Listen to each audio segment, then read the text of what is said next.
Un faux suspense, hein, les conséquences de ce genre de politique de rigueur budgétaire, c'est un véritable désastre. Mais comme on l'a expliqué précédemment, les recommandations de Bruxelles traduisent un genre de fétichisme de deux indicateurs macroéconomiques, le niveau de dette et le déficit public. Mais bizarrement, dans ces textes contraignants, l'Union européenne ne se préoccupe jamais d'autres variables bien plus concrètes qu'elle est pourtant tout à fait capable de mesurer, comme par exemple le taux de chômage, l'espérance de vie en bonne santé, l'accès aux soins, au logement, le revenu des ménages, etc. Enfin, elle prétend le faire, mais vous inquiétez pas, on verra jamais un État condamné parce qu'il a trop de choses très simples. L'austérité, ça flingue la vie de tout le monde. Enfin, presque tout le monde. Oui, complètement. Parce qu'il y en a quand même qui s'en sortent très bien dans cette histoire. Et est-ce que vous saurez deviner de qui il s'agit? C'est les riches. Ouais, c'est... Le plus magistral, c'est encore la Grèce, qui a dû brader jusqu'au fond de tiroir de son patrimoine pour alléger sa dette. Le port du Pirée et celui de Thessalonique ont été majoritairement cédés à des consortiums privés. Le transport de gaz a également été vendu. La société publique ferroviaire est passée dans des mains privées italiennes et 14 aéroports ont été concédés à une compagnie allemande. They shut down our banks. That was financial terrorism. It's financial terrorism. Think about it. You have a German minister telling you, if you don't give me your airports, I'm going to shut down your ATMs. How do you describe that? It's financial terrorism. They got the airports. They got, anybody who flies to Mykonos, Santorini, and so on, they fly into German airports.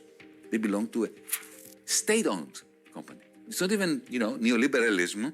It is a state-owned German company, Fraport, that has taken the most lucrative Greek airports. Do you know how much they paid for it? Zero.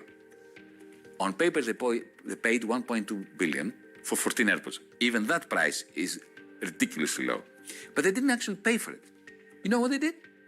They got the Greek banks that were bailed out by the Greek citizens to lend them the money.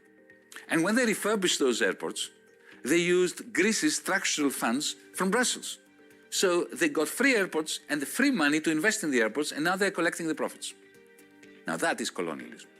Et dans notre beau pays, la tendance est la même. Vous vous souvenez sûrement de la privatisation des autoroutes, de la Française des Jeux, de la vente de l'aéroport de Toulouse-Blagnac ou encore de la tentative avortée sur les aéroports de Paris. En bref, la logique même de l'austérité encourage directement la rapacité du marché mondial.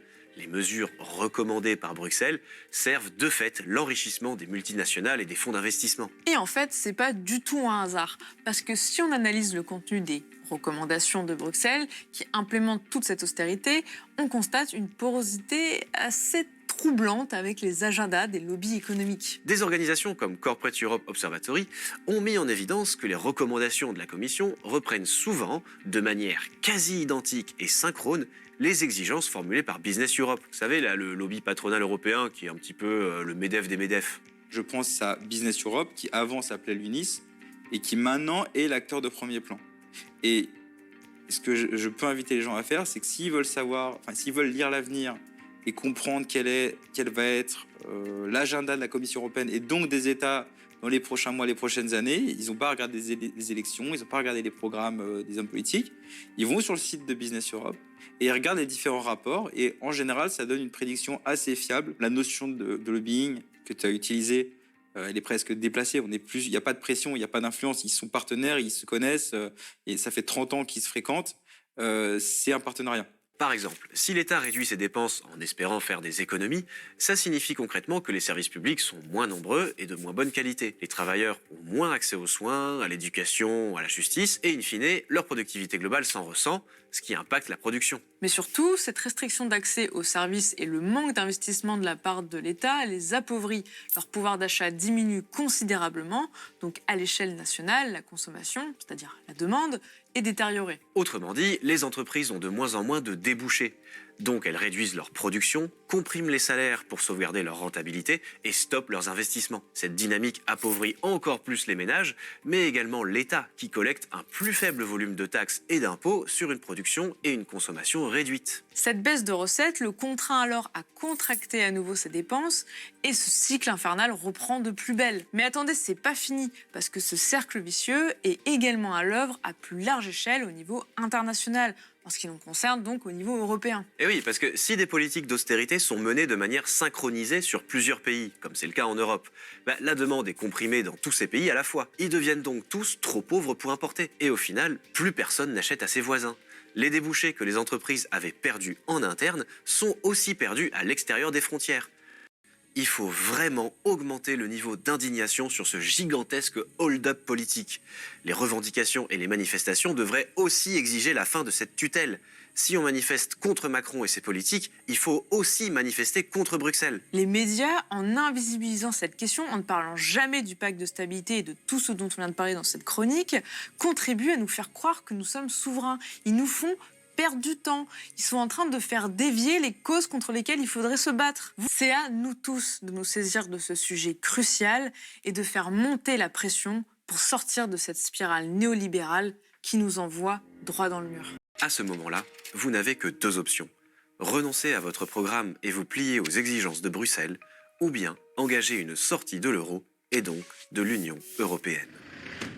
Vous l'avez bien compris, pour notre part, c'est la deuxième option qui nous semble désirable, mais sortir de l'euro et de l'UE, ça ne s'improvise pas. Il faut trouver des financements alternatifs, anticiper le retour à une monnaie nationale, bref, il faut une feuille de route précise et sérieuse.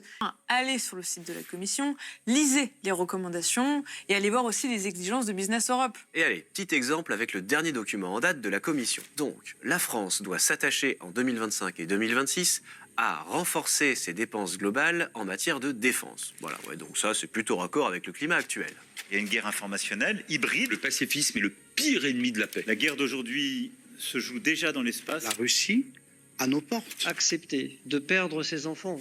Par contre, pour les autres dépenses, on doit bien faire gaffe à respecter les taux de croissance maximaux des dépenses nettes recommandés par le Conseil. Ça veut dire que nos dépenses publiques sont plafonnées, comme l'indique très bien ce tableau émis par la direction du Trésor. Ici, on voit la croissance maximum des dépenses publiques autorisées chaque année. Ces taux de croissance ne tiennent pas compte de l'inflation. Donc, ramenés en taux réel, il s'agit bien d'une baisse des dépenses. Baisser les dépenses publiques, réduire les impôts sur les entreprises, maintenir la réforme des retraites et, en passant, élever le niveau d'éducation en sciences, ce qui est vraiment facile à faire avec des dépenses publiques en contraction, vous l'imaginez bien. Bref, C'est à nous tous de nous saisir de ce sujet crucial et de faire monter la pression pour sortir de cette spirale néolibérale qui nous envoie droit dans le mur.